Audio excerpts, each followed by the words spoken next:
لیکن ہم بلا وجہ ہی لوگوں سے اگر بیزار رہیں، کیوں؟ دل میں بوجھ ہے، عداوتیں ہیں، آپ یقین کریں دل ہو جائے نا صاف، نیند سکون کی آتی۔ دنیا میں سب سے زیادہ مطمئن وہ بندہ ہے اللہ نے جہاں رکھا ہے وہاں راضی ہے۔ چلو ایک بات بتاؤ مجھے، ہم جس قبیلے میں پیدا ہوتے ہیں وہ قبیلہ ہماری مرضی کا ہوتا ہے کہ رب کی مرضی کا؟ جلدی جلدی بتاؤ، اتنی دیر نہ کرو، کس کی مرضی ہوتی ہے؟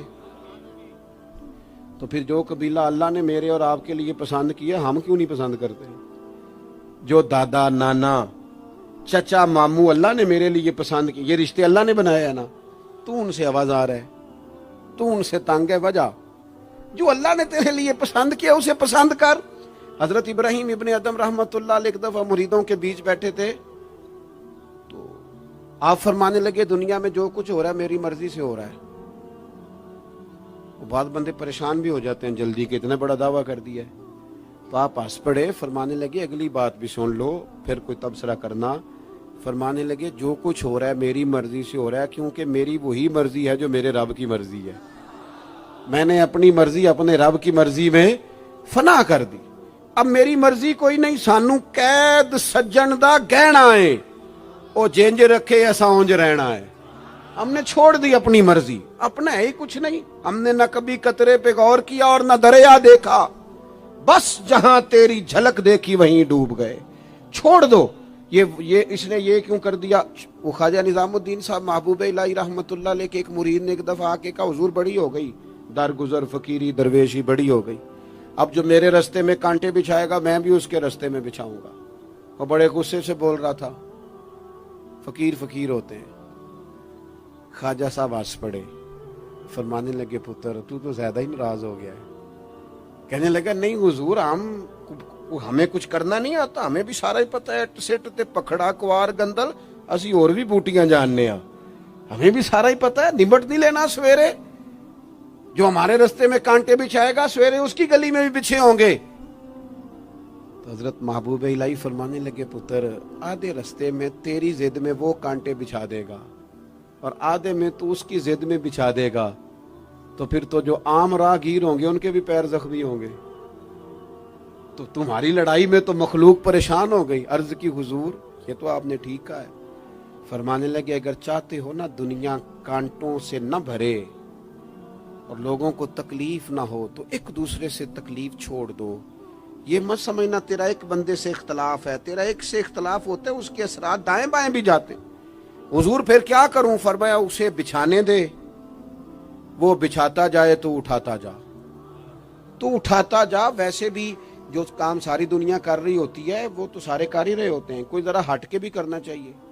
جتن جتن تے ہر کوئی کھیڈے، جتن جتن تے ہر کوئی کھیڈے، تو ہارن کھیڈ فقیرا، جتن دا مل کوڈی پیندا ہی ہارن دا مل ہیرا۔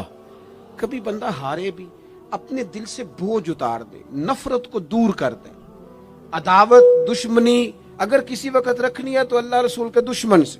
اشداء علی الکفار، اپنوں کے لیے کیا ہے، کچھ عقیدہ کے لیے کیا ہے، رحماء بینہم۔ میرے عزیز ترمذی میں حدیث ہے، اپنی بات کو حوالہ دے کے مضبوط کر دوں، ترمذی میں حدیث ہے، نبی پاک علیہ الصلوۃ والسلام نے حضرت انس بن مالک سے فرمایا تھا، اے انس، اے میرے بیٹے، تم سے ہو سکے تو صبح اس حال میں کرنا کہ تمہارے دل میں کسی کا بغض نہ ہو۔ اور اگلے لفظ حدیث کے یہ ہیں، حضور فرمانے لگے یہ میری سنت ہے، یہ میرا طریقہ ہے، اپنے دلوں کو عداوتوں سے پاک کریں۔ اور پانچویں بات، اور بس اسی کے آگے پیچھے میں نے اپنی بات کو سمیٹ دینا ہے، میرا مضمون مکمل ہو گیا۔ حضور کی ایک بہت بڑی سنت، نبی پاک علیہ السلام کی ایک بہت بڑی ادا، وہ پتہ کیا ہے؟ وہ ہے دوسروں کا احساس کرنا، دوسروں کے بارے میں سوچنا، دوسروں کا خیال کرنا۔ میں ابھی آ رہا تھا تو میری گاڑی کے ساتھ کچھ دوستوں نے دوڑنا شروع کر دیا۔ میں جو ہوں مجھے اس کا پتہ ہے، میں ہمیشہ دوستوں سے کہتا رہتا ہوں آپ بزرگوں کے ہاتھ چومیں، اللہ والوں کی اچھی بات ہے، آپ کو فائدہ ہوگا۔ میرے جیسے گناہگار کے ہاتھ چوم کے آپ کو کیا ملے گا؟ کوئی نتیجہ نہیں نکلے گا. ہاں آپ کوئی میری بات مان لیں اور اس پر عمل شروع کر دیں تو رب کریم کی رحمت صبح قیامت ممکن ہے یہ کہہ دے یہ تیری وجہ سے اس نے شروع کیا تھا، جا تیرے گناہ بھی معاف کیے. یہ جو ذوق ہے نا، اب ایک بندہ گاڑی کے پیچھے بھاگ رہا ہے تو مجھے اتنی سخت تکلیف ہو رہی تھی، میں نے کہا یار کیا ضرورت، دیکھو نا بیچارہ گرمی کا موسم ہے، پیاس لگے گی اور پسینہ آئے گا، کیوں بھاگ رہا ہے؟ میری مجبوری بھی ہے، گاڑی کو تو چلنا ہے. جب تک ہم احساس پیدا نہیں نہ کرتے، میرے قبلہ عالم فرمایا کرتے تھے کہ تیری گاڑی کے آگے سے کوئی غلط کراس کر گیا اور دوڑ کے گزر گیا اور کوئی سخت جملہ بھی کہہ گیا ہے، اس پر بھی تنقید نہ کر، تو اپنے دل میں اس کا احساس پیدا کر، سوچ کے ہو سکتا ہے اسے گھر میں کوئی ایمرجنسی ہو گئی ہو. اپنی سوچوں کو مثبت کریں. آپ دوسروں کا احساس بھی اپنی طبیعت میں پیدا کریں، دوسروں کے بارے میں بھی سوچیں. میں یہاں ماشاءاللہ سٹیج پہ بیٹھا ہوں، بڑا نرم ماحول ہے، بڑا کچھ ہے، لیکن جو دوست پیچھے دیوار کے ساتھ کھڑے ہیں نا، جن کو جگہ بیٹھنے کی بھی نہیں ملی اور کھڑے ہونے کی بھی صحیح کر کے نہیں ملی، ان کا بھی احساس پوری طرح. اور میرے خیال میں سب سے زیادہ مہمان خصوصی بھی وہی ہیں آج کی ہماری محفل کے، جو زیادہ مشکل میں بیٹھے. احساس اپنی کہاں تک احساس کرنا ہے؟ لو حدیث پاک سنو. اللہ کے محبوب علیہ السلام فرماتے ہیں میں نماز پڑھانے کھڑا ہوتا ہوں، نماز. کریم فرماتے ہیں میرا دل کرتا ہے میں لمبی نماز پڑھاؤں، لیکن پھر پیچھے سے نہ کسی بچے کے رونے کی آواز آتی ہے. دل تھا لمبی پڑھاؤں، بچہ رو پڑا تو مجھے خیال آتا ہے اس کے رونے سے اس کی اماں کو تکلیف ہو رہی ہوگی، میں نماز چھوٹی کر دیتا ہوں. اللہ کی نماز مختصر کر دی احساس کے طور پر. حضور اس امام مسجد سے سخت ناراض ہو گئے تھے، صحیح حدیث میں موجود ہے، جس کے مقتدیوں نے آ کے شکایت کی تھی کہ یا رسول اللہ بہت لمبی نماز پڑھاتا ہے. یہاں تو لوگ احساس ہی نہیں کرتے میرے بھائی، یہاں تو احساس ہی نہیں کرتے. یہاں تو میں آیا ہوں نا رات کے 1 بجے محفل میں، تو میری طرح کے لوگ تہاڈا ذوق ہی نہیں، تسی سبحان اللہ ہی نہیں آندے، تسی ہاتھ ہی نہیں کھڑے کر دے. او بھائی تو نہیں آیا ہے، تو ٹر جانا ہے اپنا سارا سمیٹ کے پیسے گنا کے. اتنے بیچارے مغرب دے بیٹھے نے، ان کا ذوق تو اپنا ذوق بھی بیان کرنا، آنا تو بھی اسی وقت محفل میں جب سارے آئے ہیں تے نالے تو تے گل کر کے آیا میں انہیں ہزار لینا ہے تے مفت آئے نے سارے بیچارے. اس لیے ہو سکتا ہے ان کا عشق تجھ سے زیادہ ہو. کروں مدح اہل دول رضا اور پڑے اس بلا میں میری بلا، میں گدا ہوں اپنے کریم کا، یہ میرا دین ہے کوئی پارا نہ نہیں. اس لیے میرے عزیز احساس دوسروں کا پیدا کریں اپنی طبیعت میں. ہم نا احساس نہیں کرتے، خدا را احساس کرو. ٹھیک ہے پریشانیاں ہیں، لیکن میں جوان سے کہوں گا تو نوجوان ہے، باہر تجھے ٹینشنیں ہیں، کاروبار کی مسائل ہیں، پریشانیاں ہیں، لیکن اللہ نے تجھے جوان کیا نا، حوصلہ دیا ہے نا، تو باہر کی ٹینشنیں باہر چھوڑ کے آیا کر. گھر تیرے ابا جی انتظار کر رہے ہیں، ان کے پاس بیٹھ، ان کا دکھ سن، حوصلہ بڑا کر. پھر گھر کے اندر تیری اماں بیٹھی ہے، اس نے تیرے سے بات کرنی ہے، کئی باتیں سنانی ہے. تیرا بیٹا ہے وہ دوڑ کے آیا ابا ابا کہتے، اور تو کہتا لے جا میری طبیعت نہیں ٹھیک. دنیا میں سب سے مصروف وقت رسول کریم نے گزارا ہے، لیکن حضور تو غلاموں کی بات بھی سنتے، حضور تو گھر والوں کو وقت بھی دیتے. سیدہ عائشہ صدیقہ فرماتی ہیں جب تک گھر میں رہتے گھر کا کوئی کام ہی کرتے رہتے. اور حضور تو نواسوں کو ٹائم دیتے، نماز کے وقت بھی ساتھ لے جاتے. کیوں ہم اپنے آپ سے دوسروں کا احساس نکال بیٹھیں، دوسروں کے بارے میں تھوڑا احساس. آپ تھوڑے دن پہلے نا، کچھ عرصہ پہلے کچھ لوگ آگے میرے پاس کہنے لگے کہ کوئی طالب علم کوئی عالم مل جائے مدرسے میں سے آپ کے، اور ہم نے نا وہاں اپنے ہاں امامت کے لیے اور جمعہ کے لیے اس کو لے جانا ہے. میں نے کسی طالب علم سے کہا چلے جاؤ. وہ کہنے لگے تنخواہ کتنی دینی ہے؟ میں نے کہا کوئی زیادہ نہیں، جتنا آپ کے گھر کا خرچہ ہے اتنا اس کو بھی دے دیں. وہ پریشان ہو گیا، جی میں تسی نہیں سارے ہو گئے، تو اتنے پیسے دے دیں جتنا ہمارا خرچہ ہے. ہم تو صاحب ہوتے ہیں، اس کو کیسے دے دیں یہ والا خرچہ؟ تو کہنے لگے نہیں جی وہ تو ٹھیک ہے، تسی کوئی 10 چھڑو. اور میں نے کہا میں آپ کو وہ بتا رہا ہوں جو حضرت صدیق اکبر نے بتایا ہے. آپ کی تنخواہ کتنی لگائیں؟ کہا درمیانے مہاجر کا جتنا خرچہ ہے نا اتنا میرا بھی لگا دو. حضور گزارا نہ ہوا، فرمایا میں لوگوں کی تنخواہیں بڑھا دوں گا، جہاں سب کا گزارا ہوگا ابو بکر کا بھی ہو جائے گا. یہ کیا بات ہوئی کہ تو تیرا گزارا نہیں ہوتا تو مزدور کا کیسے ہوتا ہے؟ غریب آدمی کا احساس جب تک تجھے دوسروں کا پیدا نہیں ہوتا تو حضور کے اسوہ حسنہ تک نہیں پہنچ سکتا. تو نے نبی پاک کا طریقہ نہیں اپنایا. یہ پتہ ہے حضور جو غاروں میں روتے تھے اور سارا دن تبلیغ کرتے تھے اور طائف تشریف لے جاتے تھے اور عکاظ کی منڈیوں میں جاتے تھے، یہ احساس تھا، یہ درد تھا جو میرے محبوب کو لے جاتا تھا. احساس تھا. حضور چاہتے تھے رب کا کوئی بندہ دوزخ میں نہ جائے. اللہ کے محبوب رات کو روتے، دن کو تبلیغ کرتے، گلی گلی جاتے، لوگوں کو سمجھاتے. کوئی ایک بار دین کی بات پوچھتا، 10 بار بھی اس سے پوچھتا تو بتاتے. کیوں؟ احساس ہے. بات ختم کرنے لگا ہوں. سیدہ طیبہ طاہرہ ام المومنین سیدہ عائشہ صدیقہ رضی اللہ تعالیٰ عنہ فرماتی، ایک دن حضور مجھ سے فرمانے لگے، کریم فرمانے لگے، عائشہ ایک بات بتاؤں تمہیں؟ یا رسول اللہ فرمائیے. تو کریم فرمانے لگے، عائشہ جب تم مجھ سے راضی ہوتی ہو پھر بھی مجھے پتہ چل جاتا ہے، اور جب تمہارے دل میں کوئی بات ہوتی ہے پتہ مجھے پھر بھی چل جاتا ہے. کہتے میں نے جلدی سے عرض کی، حضور میں اور آپ سے ناراض. تو فرمایا بتاؤں پھر؟ حضور بتائیے. فرمایا عائشہ کبھی کبھی قسم اٹھاتی ہو؟ یا رسول اللہ اٹھاتی ہوں. فرمایا جب ہوتی ہو نا مجھ سے راضی تو کہتی ہو مجھے محمد مصطفیٰ کے رب کی قسم، اور جب تمہارے دل میں کوئی بات ہوتی ہے تو پھر کہتی ہو حضرت ابراہیم خلیل کے رب کی قسم. پھر حضرت جناب عائشہ صدیقہ کہتی ہیں میں تمہیں بتا نہیں سکتی لوگوں میرے دل کا عالم کیا تھا یہ بات سن کے. یا رسول اللہ آپ لفظوں سے احساس کا پتہ کر لیتے ہیں کوئی سوچ کیا رہا. یہاں تو گھر والے پورا احتجاج کریں. احتجاج میں ایک دفعہ کہیں کھانے کے لیے گیا تھا تو میں نے کہہ دیا کھانا بڑا اچھا پکا ہے.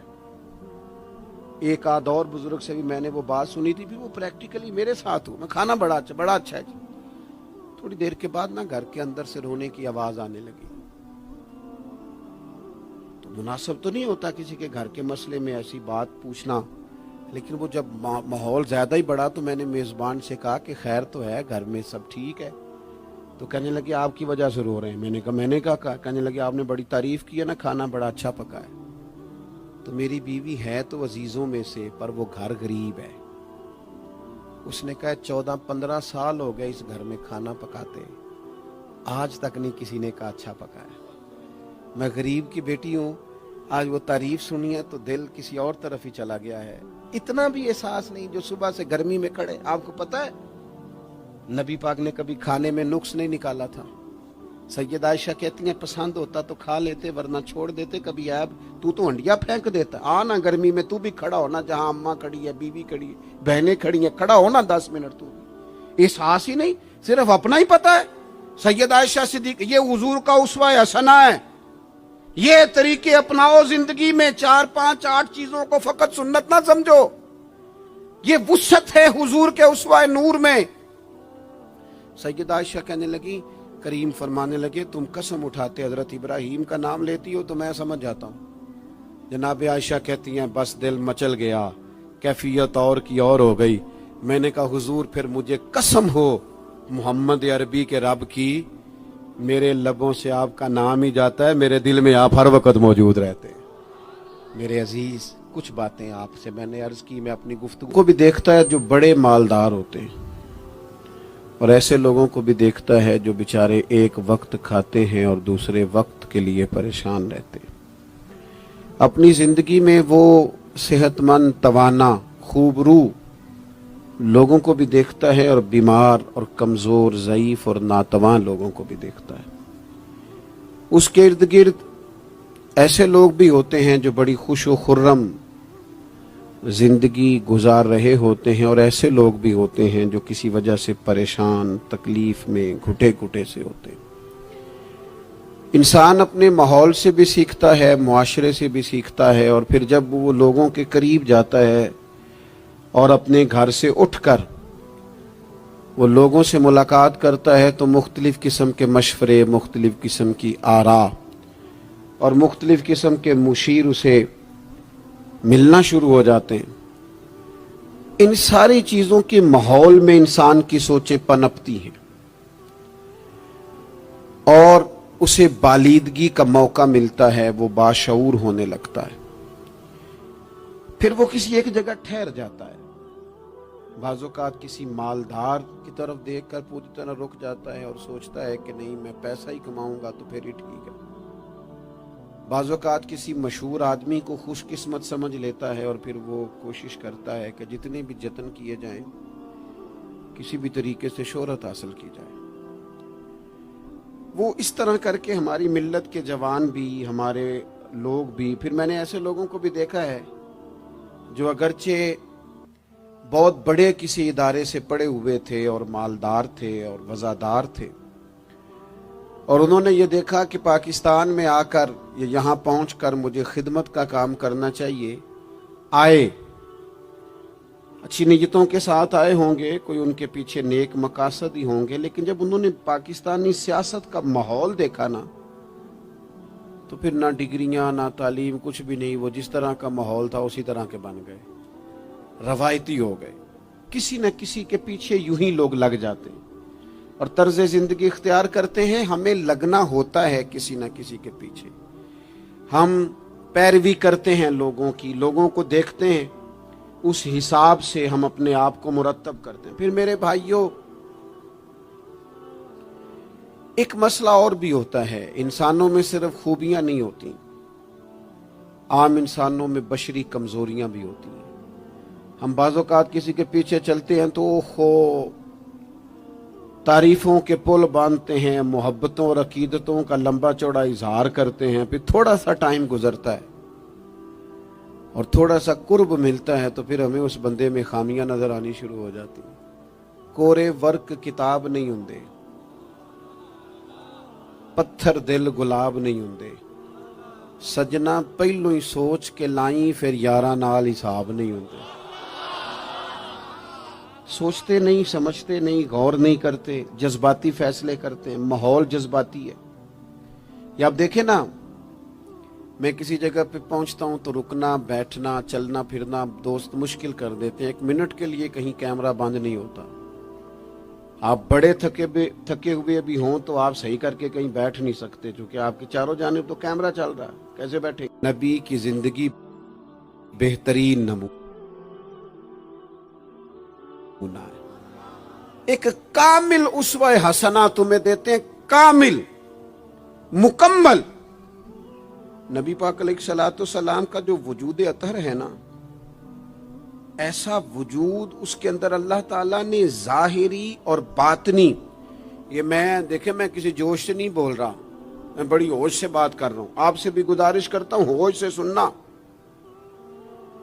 یہ بات میں درجنوں اور بیسیوں کتب کا نچوڑ آپ کے سامنے رکھ رہا ہوں۔ اللہ تعالیٰ نے نبی پاک علیہ الصلوۃ والسلام کے اندر ظاہری باطنی